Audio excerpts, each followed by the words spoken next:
And we also had an issue when I originally read Meet Yogi, and again, Yogi is another TikTok star. Um, but I had some problems reading it to you, and I finally got a better book so that I could read the print.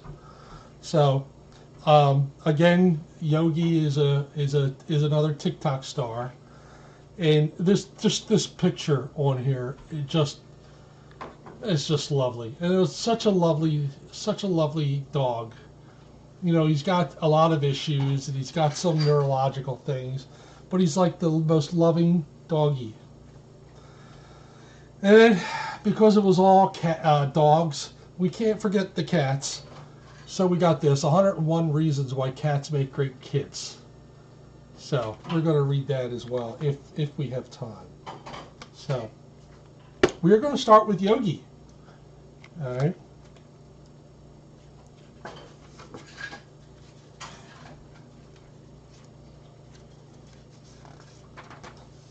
Yes, we did read this one, Mike A. But the problem was, I couldn't. I had to kind of make up things because I couldn't see the print. The print here is much better. So this says, "Hello, friend. My name is Yogi.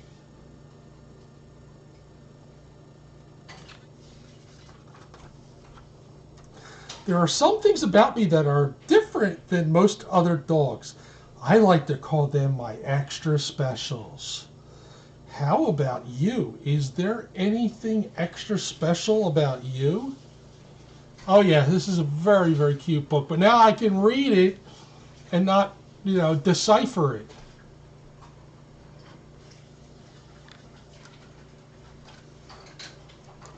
My first extra special is that my tail has black spots. They call it mosaic. Isn't that cool?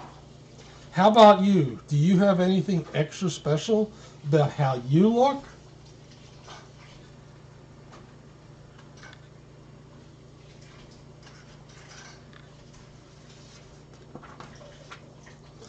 My heart also has a murmur, but no one could see this extra specialness. It's on my inside. I think it means that I love life with my whole heart. So it needs to work a little extra hard. What about you? Do you have an extra special heart? Is yours full of love too? And just look at this picture of Yogi lying down with a squirrel on him, and he's got a butterfly on his nose.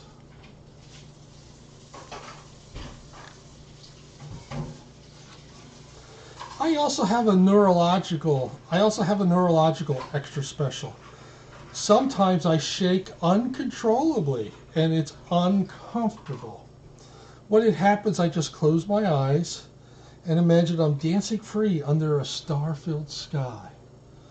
What about you? Do you ever have to close your eyes when you're uncomfortable? What do you think about?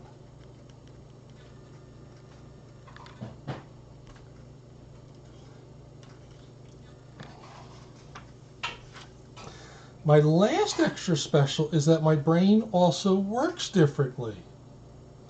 I have a million ideas at a time, and it makes me very excited.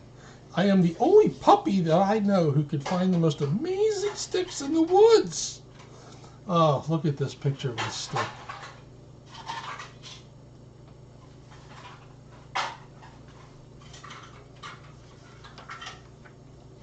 What about you? Does your mind work fast and hard? What can you do that no one else can?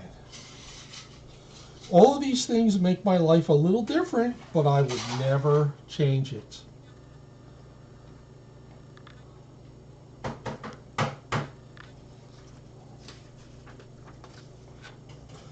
I love my extra specials, and I think it makes me extra magical. How about you? Are you extra magical too? Thanks for hanging out with me, my friend. I hope to see you again soon.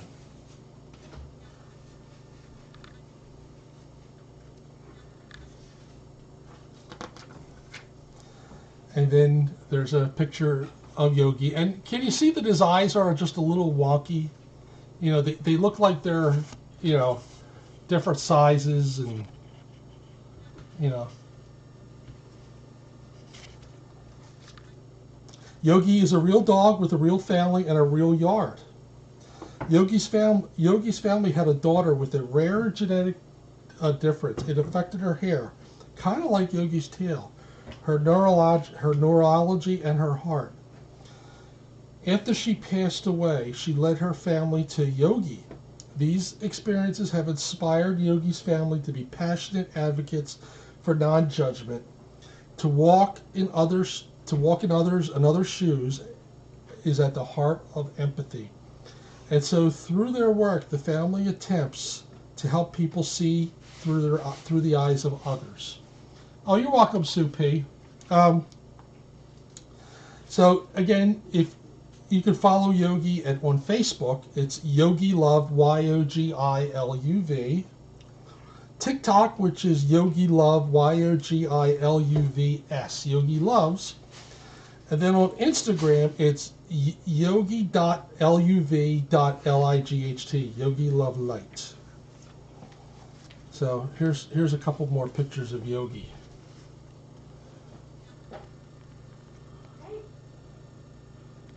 So what I wanted to tell you, and if you notice Yogi online, Yogi has some brothers and sisters, and Yogi had a big brother, an older brother.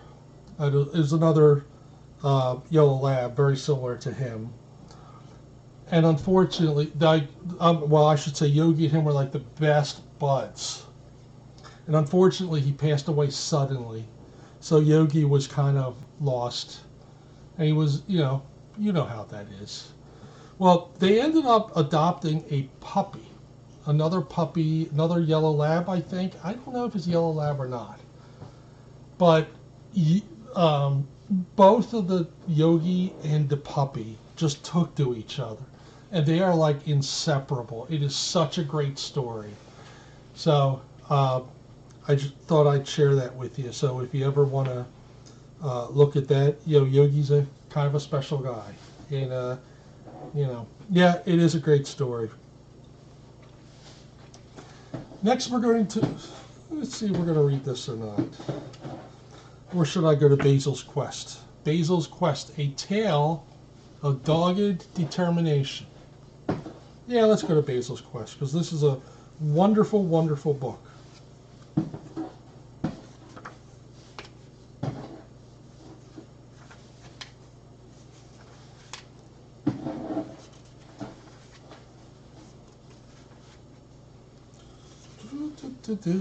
I often escape my yard and wander around the neighborhood, hoping that a kind person will find me and adopt me into their family.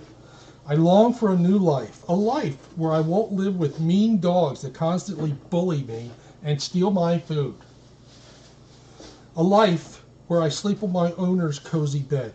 A good life where I can love fully and feel loved in return.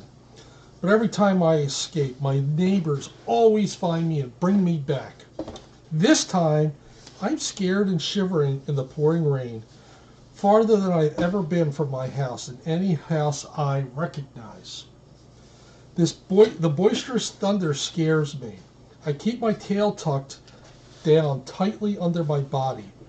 Sheets of water strike my face and I can barely see. I think I hear my name.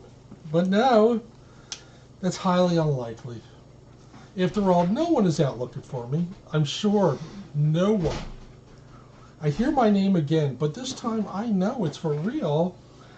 Because when I squint through my wet and heavy eyelids, I see Jolie standing by her car. The back door is swung wide open. Basil! They're getting a little better, Susie, but I do have some good days and bad days. Sometimes, the pain can be pretty bad.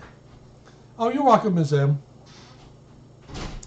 So the back door swung wide open. Basil, here, boy, Basil, Basil, she yells. I dash to Julie's specs and jump in. Oh, Basil, you're so far from home, you poor baby. Oh, my gosh, you are drenched. I shake every inch of my body from head to tail. My black hair splatters water all over Jolie's car. Oops. Oh, sweetheart, you poor thing. Jolie gets out of her car, opens the trunk, and returns with a huge fluffy towel, fluffy beach towel. She leads into the back seat and covers me with a nice dry towel, rubbing and patting me down. Then she wipes the splatters off all of the doors and windows. There you go, sweetie. That should make you feel better. Jolie drives us to her house, which is just around the corner from where I live. Notice I say where I live. I do not call it home.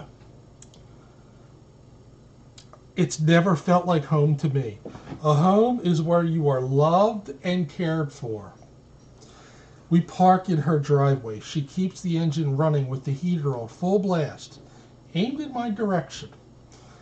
Taking her cell phone from her purse, Jolie calls my owner. The fierce rain pounds the roof of the car. She shouts, "Trish! Trish, this is Jolie! Jolie!" I've got Basil in my car. I was driving home and I spotted him 6 blocks away this time. He's lucky he didn't get hit by a car in this storm. Jolie listens for what feels like a long time. I'm really good at reading body language. The look on her face says this conversation isn't going well. The Humane Association doesn't come get animals. They don't do that. They only take in dogs by appointment, and you have to bring them there. Another long pause. Well, if you've been thinking of finding Basil a new home, would you be willing to surrender him to me? I'll find someone to foster him, and I'll work on finding him a permanent home. This time, a shorter pause. Okay, Trish, yes, I do understand. Sometimes dogs just don't get along. I'm sorry it's caused so much stress that you moved back home with Victor. Thank you for letting me help. You know I only want what's best for Basil. I promise I will find him a good home. Give me 1 second because I want to get a drink.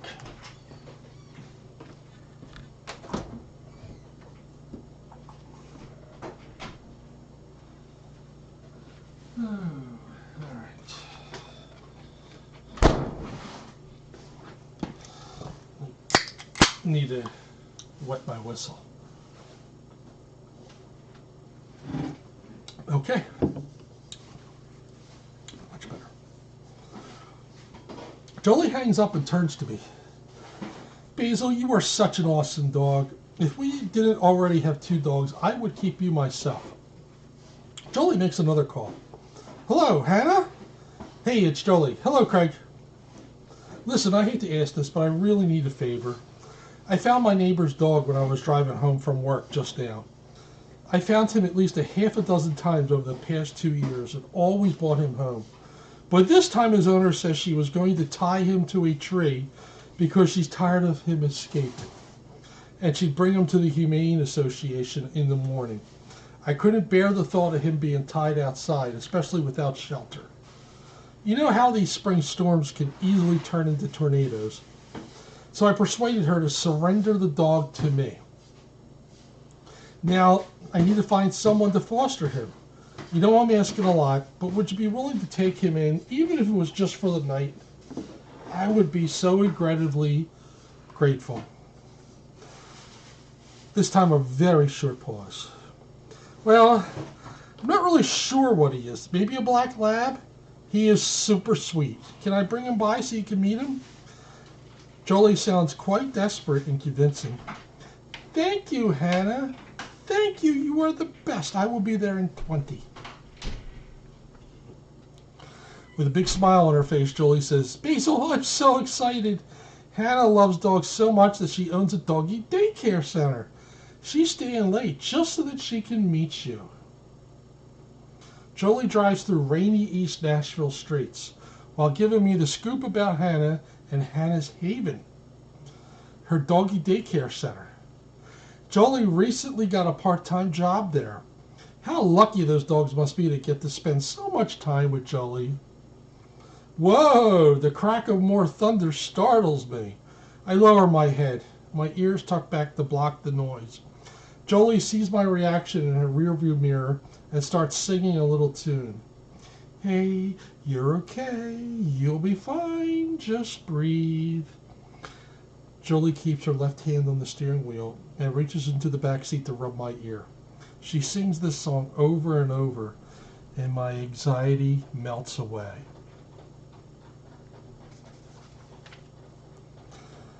I remember the first time I met Jolie. It was an early, crisp spring morning 2 years ago. I remember it well because it was my first adventure when I was finally brave enough to sneak out of my yard. You see, part of the wooden fence on the far side of the yard has rotted out planks at the bottom. I discovered that there's just enough room for me to squeeze out. It was my secret passage. I walked a whole block, taking my time to enjoy all the heavenly new scents of flowers and grass, and came upon Jolie watering her roses in the front yard. Her dogs wagged their tails for me from beyond the driveway gate.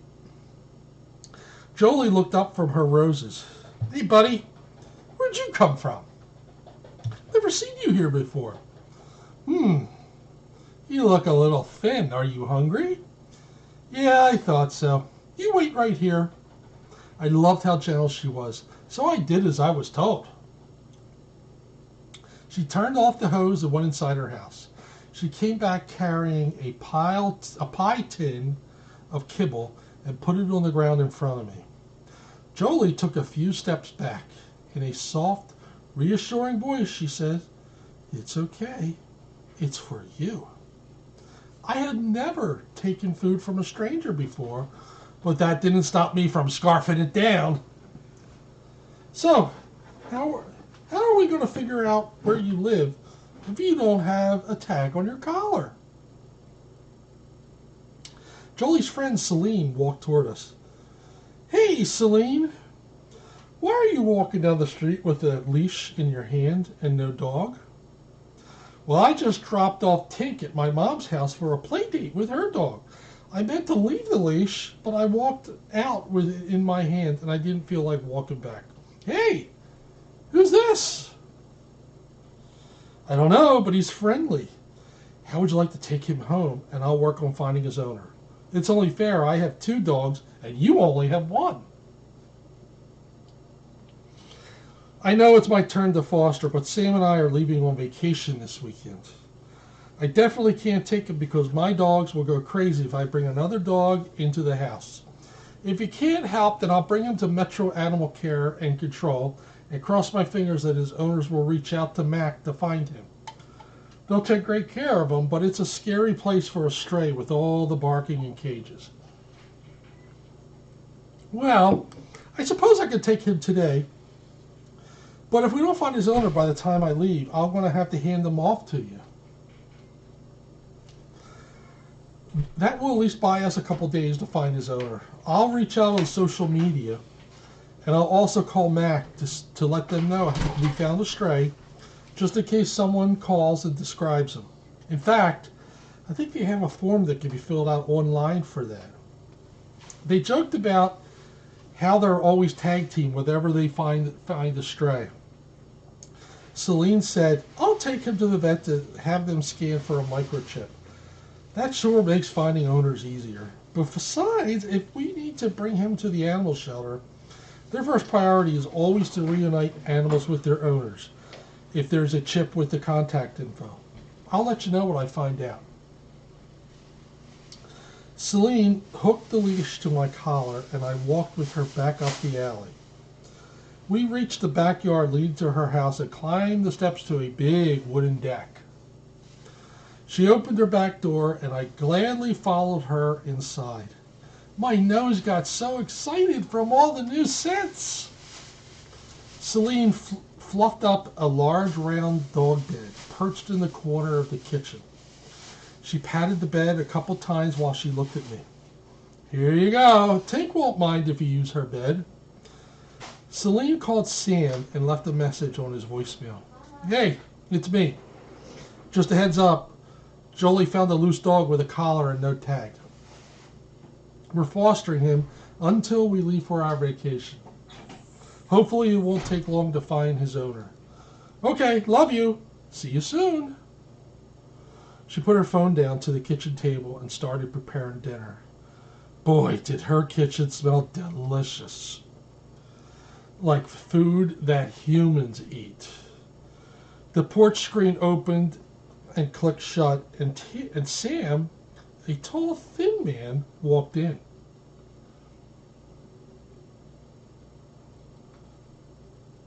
Oh, I remember who you're talking about, DeWitty. Was it really 2013? Wow. That's crazy. Such a long time ago. Yeah, right. The porch screen opened and clicked shut, and Sam, a tall, thin man, walked in. Hi, sweetheart. I got your message when I was a couple blocks away. Sam knelt down and stroked my back. I think I've seen this dog before, over on Porter Road. You know the house with the white picket fence? Let's walk him over there. Celine turned off the stove. Sam clicked Tink's leash on my collar, and they walked me back to Victor's house. After a lot of persistent and loud knocking, Victor finally answered the door. When Sam asked if I was his dog, he brusquely answered, "He's my neighbor's dog. He's my daughter's dog. Put him in the yard." Then, without another word, Victor slammed the front door shut.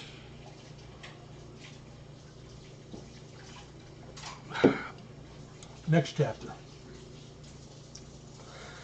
The lightning and thunder jarred me out of my memories as Jolie pulls into a parking space in front of a large brick building. She takes her phone from her purse and sends a text. A minute later, Hannah comes out of her car, goes up to the car holding a large white umbrella with pictures of dogs on it. Hannah looks confused as she slowly studies me through the car window. It's only open a few inches because of the rain. I don't know, Julie. His face looks kind of weird looking. Could be stress. He's been living outside 24/7 for over 2 years. He's probably never been in a car, so maybe what you're seeing is that he's just scared. Besides, who wouldn't be scared in this crazy storm we're having? Trust me, I know this dog really well, and he is a sweetheart. Well, why don't you bring him inside and let me have a better look? Jolie leads me out of her car into the inside of Hannah's haven. The loud ringing from the strand of bells hanging on the inside doorknob startles me, so I step back behind Jolie. I've never seen a place quite like this. In fact, before today, I didn't even know that it existed. The front room has a wooden bench, a big potted tree-like plant, and a large metal dog bowl with fresh water. The bright overhead lights and sunny yellow walls are sure a stark contrast to the rainy gray sky outside. Hannah crouches down, avoiding eye contact with me. I walk up to her to get a good whiff. She smells like so many different kinds of dogs, but mostly a poodle. Hannah, I know I'm asking for a lot, but if you'll foster him, I promise I will do anything I can to find him a good home. You have my word. Hello, Norma. Good to see you. Hannah sighs. It's going to take some work because it's always harder to place a black dog in a home. For some reason, people are just more attracted to other colors. That's why shelters usually have more black dogs than anything else.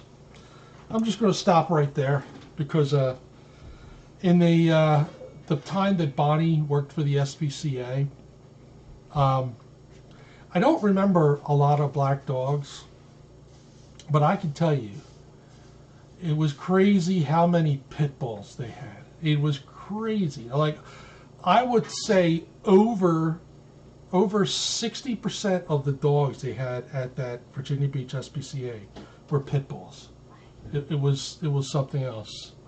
But they did a great job, really, in getting them adopted out. And, I can't say, enough good things about them. I know it didn't end real well when Bonnie got laid off from there, but I mean, they lost their funding, so what are you going to do? I wanted to kind of just say that because, I just was amazed at how many pit bulls they had. It was crazy. All right. Since my last foster was just adopted, I guess it won't be too much trouble to take him in, but on two conditions. We're all out of kibble, and I don't believe in feeding fosters any less quality of food than I feed my own dogs. So how about if I write a check and then you go to the pet store down the street and get him kibble before they close? Then, when you get back, you can give him a much-needed bath. Thank you, Hannah. You will not be sorry. After Jolie leaves, Hannah crouches down in front of me, and in the softest voice, she assures me, "It's okay, Basil. You're safe now. We won't let anything bad happen to you." Hi! Are you the famous Egypt? Oh, that is the famous Egypt, and Egypt is on a mission. I don't know what the mission is. I'm not privy to it, but it's obvious that he's got something to do. So, it's okay, Basil. You're safe now. We won't let anything bad happen to you. I hang with Hannah in her office. Hannah sits behind a big wooden desk. I look up at her munching on chocolate-covered almonds. She drops one on the floor, and I go for it. "Sorry, Basil. Chocolate is not good for dogs. But here I have a dog biscuit if you like." She returns to her laptop, scrolling through pictures she's taken of clients' dogs as she twirls her curly blonde hair around her finger. She notices me staring up at her. "Feel free to explore, Basil. There's nothing you can't touch in my office." I do love to explore. The large plastic dog crate in the front corner of the room grabs my attention. There's a big white poodle inside. I was right. I did catch the scent of poodle on Hannah. The poodle doesn't seem at all concerned that I'm here. "That's my dog, Chelsea. You don't have to worry about her. She's quite happy just hanging out in her crate while I work." Next, an area directly across the room from Hannah's desk arouses my interest. I start sniffing a large, round, shaggy rug. Hannah looks up. "That's where my daughter, Ivy, plays when she comes to work with me. It's fine to sniff, but don't chew anything, okay?" "Got it, Hannah. There's a futon against the wall with a bright pink and purple pillows decorating it, and a variety of stuffed animals all neatly lined up against the pillows. I spent a long time taking in the smells that linger from when Ivy was there last. After I have my fill of scents, I lay on the floor by Hannah's desk and wait for Jolie to return. I picture Jolie singing the chill out song to me. "Hey, you're okay. You'll be fine. Just breathe."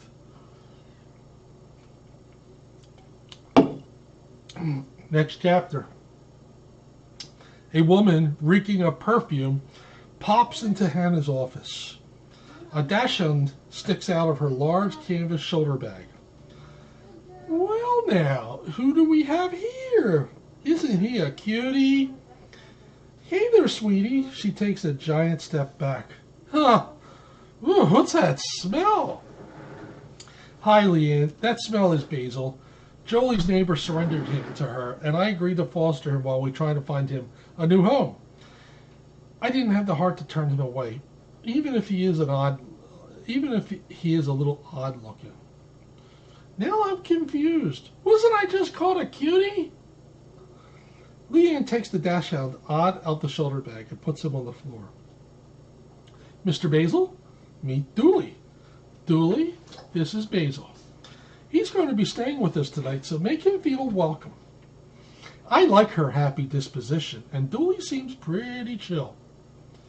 The bells on the front door start jiggling, and Jolie's back with a large bag of kibble. The bell, hey there, Leanne. I see you've met Basil. Want to help give him a bath? Leanne walks down a long hallway toward a different part of the building. Sure. Come on, Dooley. Come on, Basil. Basil, we're going to get you cleaned up. You're going to smell so good, you won't even recognize yourself. Jolie and Leanne removed plastic full-length aprons from the hook of the wall and fastened them. They lift me onto a ginormous metal tub. Jolie takes hold of a long rubber hose with a nozzle on the end. She turns two handles until she feels the water temperature is just right, then wets me down all over from head to tail and back again. With the other hand, she covers my ears, being careful not to get water in them. Then Leanne pours shampoo across my back.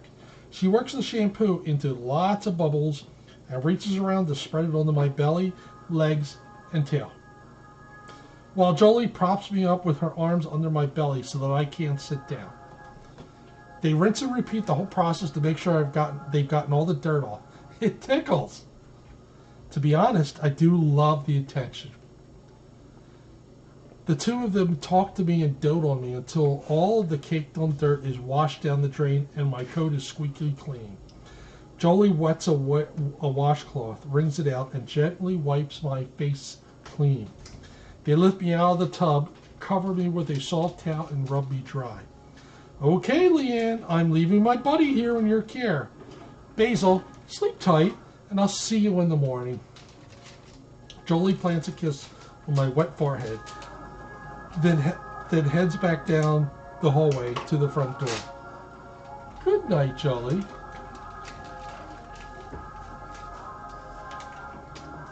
Leanne asks, are you hungry? My ears perk straight up. We go to the feeding area, and she opens a new bag of kibble, then stands back and stares at me. You look a little thin, Basil. I think I'll give you 2 cups of food. When she sits the bowl down in front of me, Dooley just acts like it's none of his business, and he trots off to another room. What a cool dude! I'm so used to scarfing down my food because Victor's mean dogs thought nothing of eating what was in their own bowls, and then growling and pushing me away to eat what I didn't have a chance to finish. Every night I went to sleep feeling hungry. I spent so many nights wishing upon the brightest star that I could live anywhere else. Anywhere. Hannah calls out from the front door. I'm leaving, Leanne. Thanks for taking care of Basil tonight. See you tomorrow. No problem, Hannah. See you. There is a special room at Hannah's Haven where Leanne and the other night care staff sleep. It's small and cozy. Leanne says, well, Mr. Basil, overnight dogs usually stay in a separate room, but since you're the only one in my care tonight, I will let you sleep in my room. She brings in a big, fluffy dog bed and sits it down on the floor next to her bed. Leanne puts on the evening news and changes into her pajamas. She brushes and flosses her teeth. Her movements are deliberate. She seems so confident, and for the first time in a long time, I feel safe.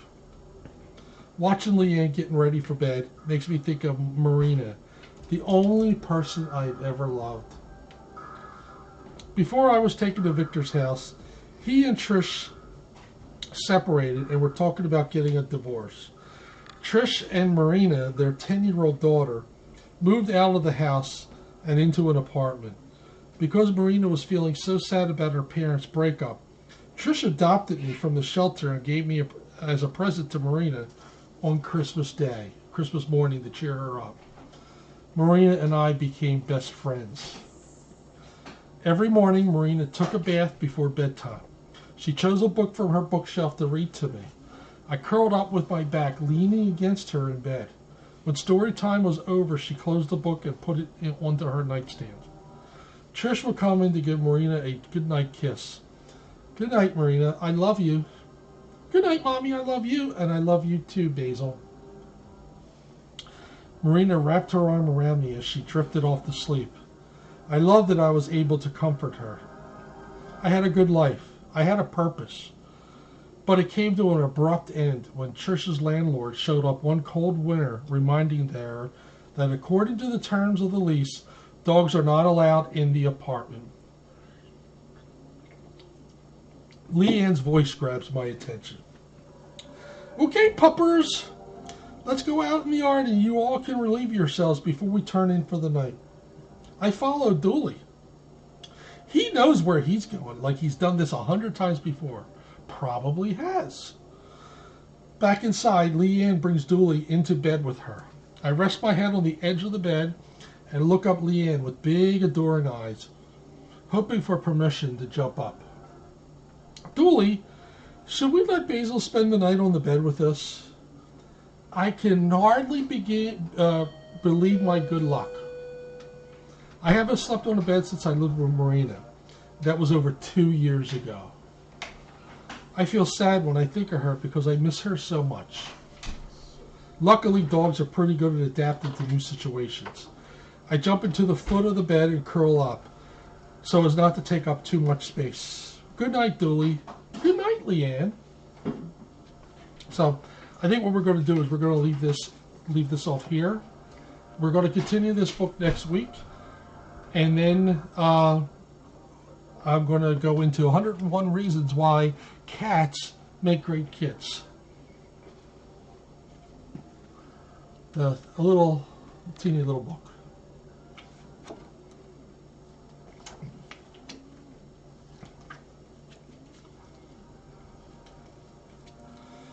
Introduction.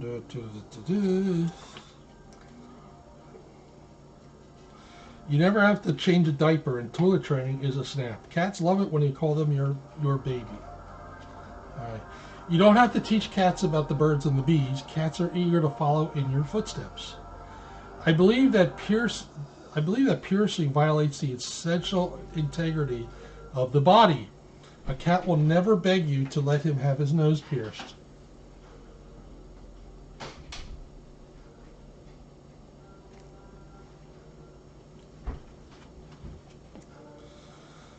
An allowance is optional. You don't have to worry if your cat stays out all night, though you probably will. And then it says, no one will arrest you if you leave your cat unsupervised for an evening. Hi, I'm from the cat police. We have a report that you tried to serve your cat dry food. I'm going to have to take you in. I think you have the wrong apartment.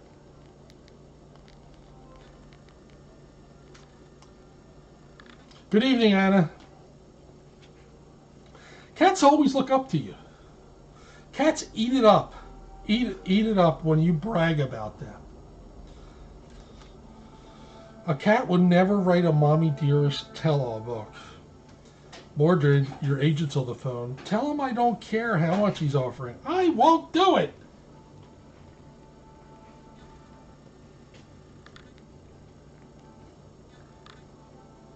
Really, I think you should knock on the door and tell the neighbors to turn down their TV.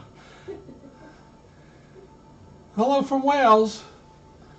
I'm actually part Welsh.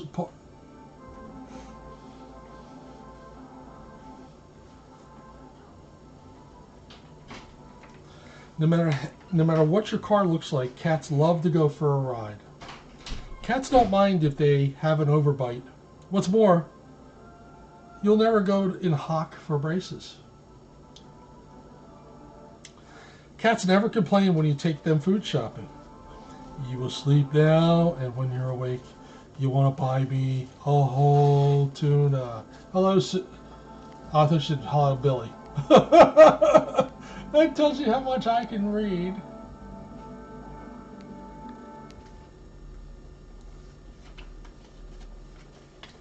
A cat would never leave you for his biological mother. Cats don't need help with their homework. Cats appreciate when you knit for them. I made it just for you, Angel. Gaucho pants. And then the cat's thinking, she's a mad woman, but then again, who among us is perfect?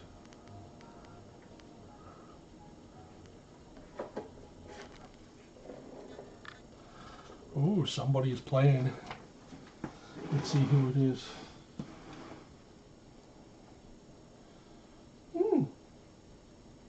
Is that Egypt? No, that might be Alma. Interesting. I don't know if you can see this. Yeah. Look at this. How awesome is that? I have to get out of the way so you can see it.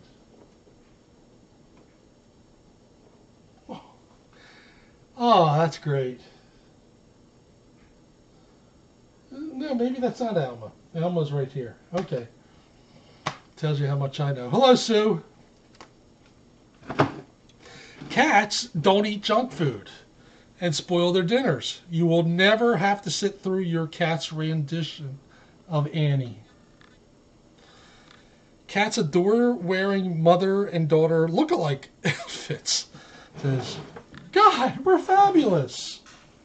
As one of us looks really weird in this get-up, and it better not be me. Thank you, Mike Abe.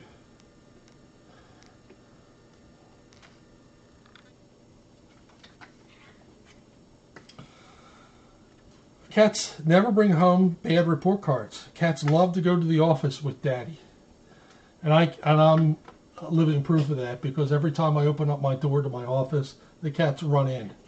So, did I ever tell you the story? When we bought the house here in Defiance, we put a barn door on the right side of the house so that I could just close that, like, it's got like a barn style door.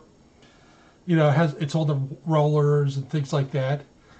And it was perfect for a while, you know, where I didn't have to close the doors.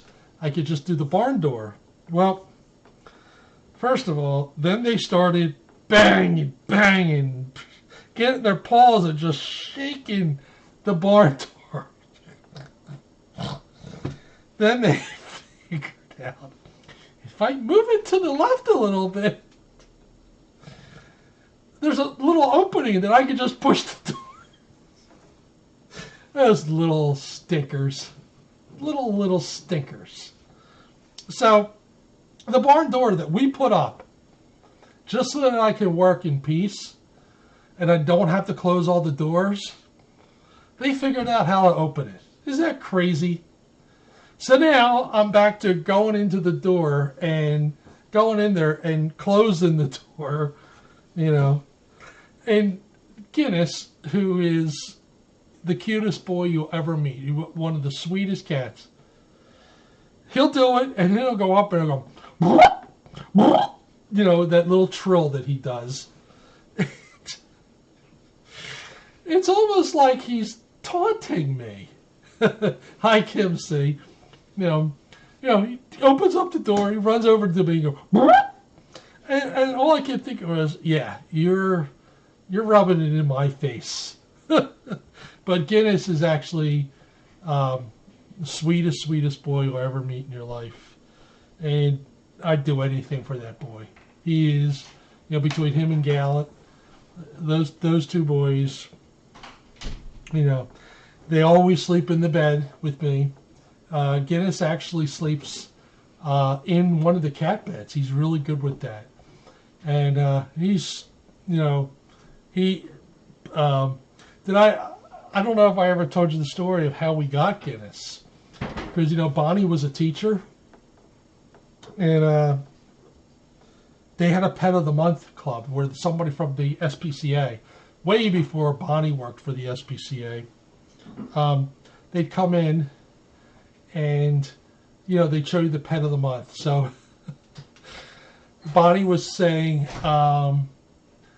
was talking about how there was so much noise coming from the pet carrier. It just rambunctious, you know, just would not stop.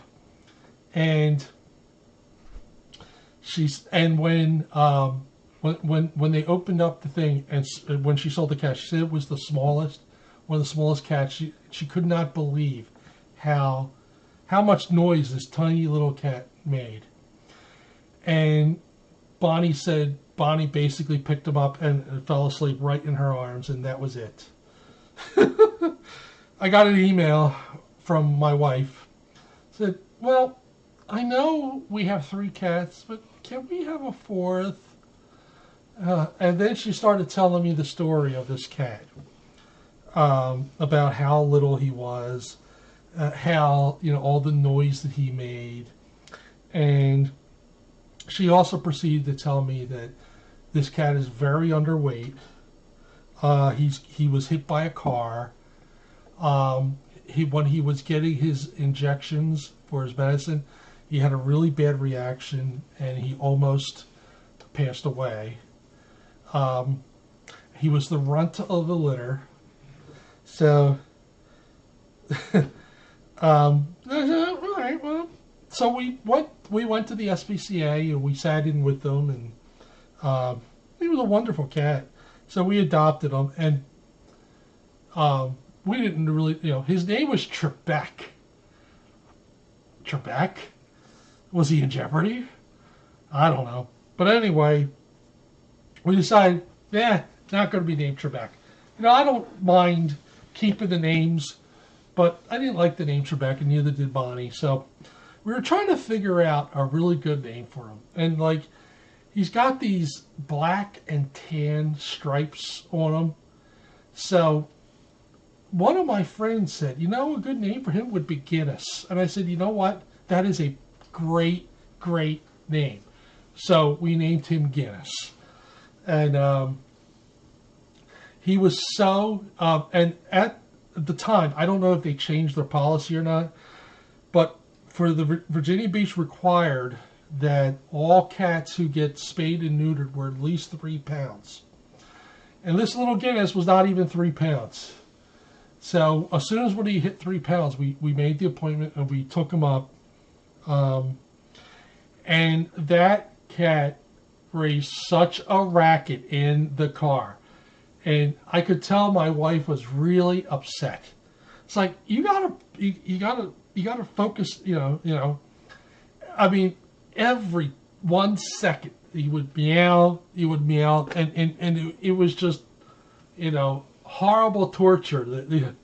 So I kind of made a little song the way, meow, meow. It was funny, But anyway, always, anytime there's a car ride, he would usually do that. But when we moved to Defiance, it didn't work. It wasn't as bad. But anyway, so this little Guinness just absolutely bonded with my wife. And I don't know if you ever saw the pictures on my Facebook page. Let me see if I could find one. But he loved to snuggle in the covers with my wife. And my wife absolutely adored him. She, this is actually a picture of Guinness when we first, whoops, that's not Guinness, that's Alice Cooper. This is actually a picture of Guinness when he was a little baby. And I don't know if you know that, but I ended up bringing this bed to FFRC during Catstock one time. And they had this bed here for the longest time. So that's Guinness. But let me see if I could find the picture. And this is actually Guinness with me. He is the best, sweetest kitty. And he just loves to cuddle. He is just an absolutely amazing cat. Let me see if I could find a picture of Bonnie. So I got to go back to when she passed, which is November of 2020.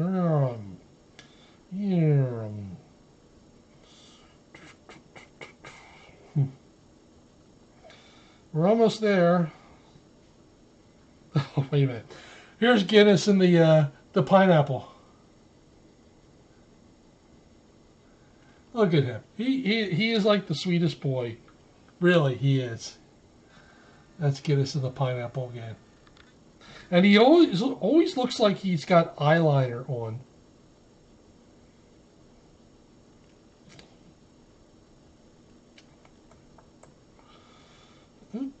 March.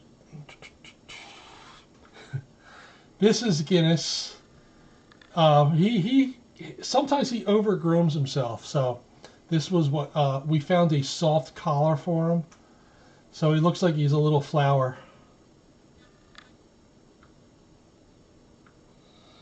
But I need to find that picture of Guinness and Bonnie.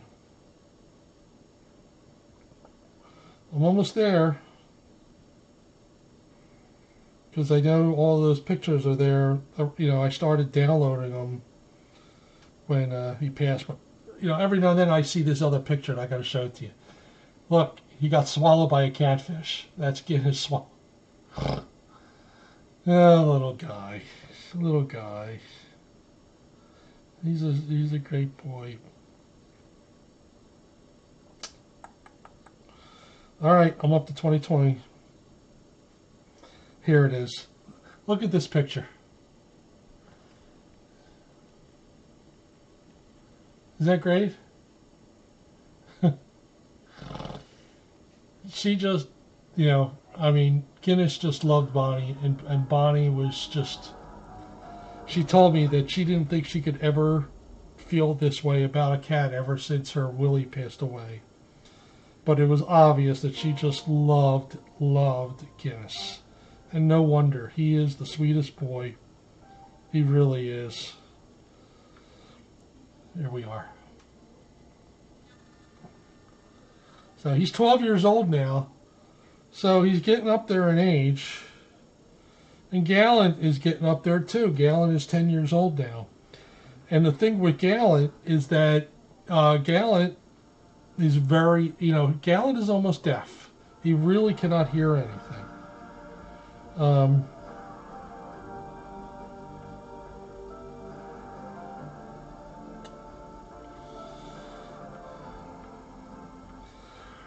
This was the first time we were at FFRC. And this, I don't know if you remember Jaja. One of our mods adopted Jaja. Jaja unfortunately passed away. Oh, such a sweet pic. Oh.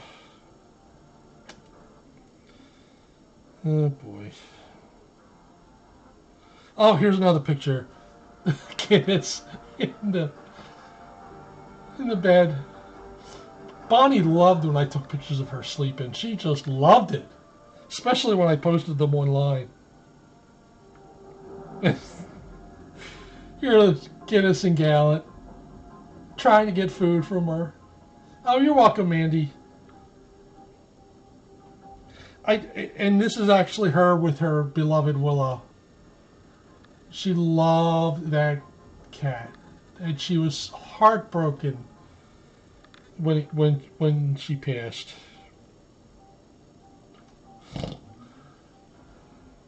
That's Guinness and Smudge. And Guinness and so there's Guinness. Smudge is the one with the smudge on the nose. Smudge is actually going to be 16 years old this year. And I worry, you know, if we're moving, that if she could, you know, handle the move. But I think she'll be okay. Oh no, not another one. And this will be the last one I do. Because I'm going to have to get going. All right. So Guinness again in the covers with Bonnie. But then there is Meadow, our foster. Did I ever tell you about Meadow? And what the cat, you know, we fostered Meadow for 7 to 8 months. So Meadow, and let me tell you a little bit about him. Meadow was attacked, you know, was living out, he was a stray, was living out in really the wilds of Virginia, you know, very rural, and he got attacked by a dog. Yes, he is, and it's a he actually. So he had a couple broken bones, and the organization that I work with to foster and to help, you know, find homes for him, they asked me if I could foster this Meadow, and I said, yeah, I guess. And then they said, guess what? He's FIV positive. I said, well, I guess I'll keep him away from the other cats. So, so Meadow came to us, and Meadow was a defeated cat. He was 10 years old. He lived all of his life outside, and he just seemed like a broken cat. And I took him to the vet, and they found all these other old injuries. So he had other old breaks. So he was attacked probably a few times out. But like I said, and he just seemed, he didn't move much. He felt defeated. I didn't really think he was going to survive because he just, well, anyway, time went on, and he started feeling better, and we were seeing his personality, and he was gaining weight. He already was a big cat now, but he needed to gain more weight. So he really loved laying on humans. He never had that before. So he would absolutely do anything he could to get on your chest or to just lay on you. And that's okay with me. But he wouldn't take no for an answer from Bonnie. And so Bonnie would be wrestling with him because he wanted love. He wanted all those 10 years of being outside made up, just all the time. And he was the gentlest cat. He was just such a great cat. And I don't know if you can see this, but his ears don't go all the way up. They only go halfway up. So we started calling them airplane ears. And he just turned into such a great cat. Gallant and him got along real well. He loved life in the house with the foster. He learned how to live. And it was such a great experience for me. And I learned a lot from, that FIV cats can have a normal life. As long as they're not super aggressive and they bite each other or something like that, you just got to be careful of that. So, what happened was, the organization that I worked with, oh, see you next week, Kat. So the organization I work with, there's, we talked about them in there, and somebody that I knew in there who lived in Omaha was interested in them, and it was like the perfect place for him. You know why? Because her husband was a vet, and if any problems, he could take care of them. So I ended up booking a flight to Omaha, and somebody donated the money for the airplane to me, which was great. I didn't really need it. So in 2019, I flew him out, and I still get pictures of him today. He's living a great life. He's doing the same things. He loves to lay on his humans. He is just a really great cat. But he totally changed my mind about FIV positive cats. They can live good, long, productive lives as well. And as hard as his life was out, in the wilds of Virginia, he's got such a cushy life now, and he deserves it. He's the sweetest boy. Very sweet boy. And it was really hard for me to let him go. That was probably the hardest foster that I had. So, but I knew that it was the right thing. So, all right. So we're gonna, because I just totally went off about Guinness. I only got through a little bit of the book. So we'll be finishing the books next week. And I will see you guys later. So everybody have a great night. Oh, you're welcome, Sidewinder. I tend to do that. Oh, you're welcome, Kim C. Yep, absolutely. Thank you, Ms. Charles. See everybody next week. Thank you, Craig. Hello. And for those of you who were asking about magic, well,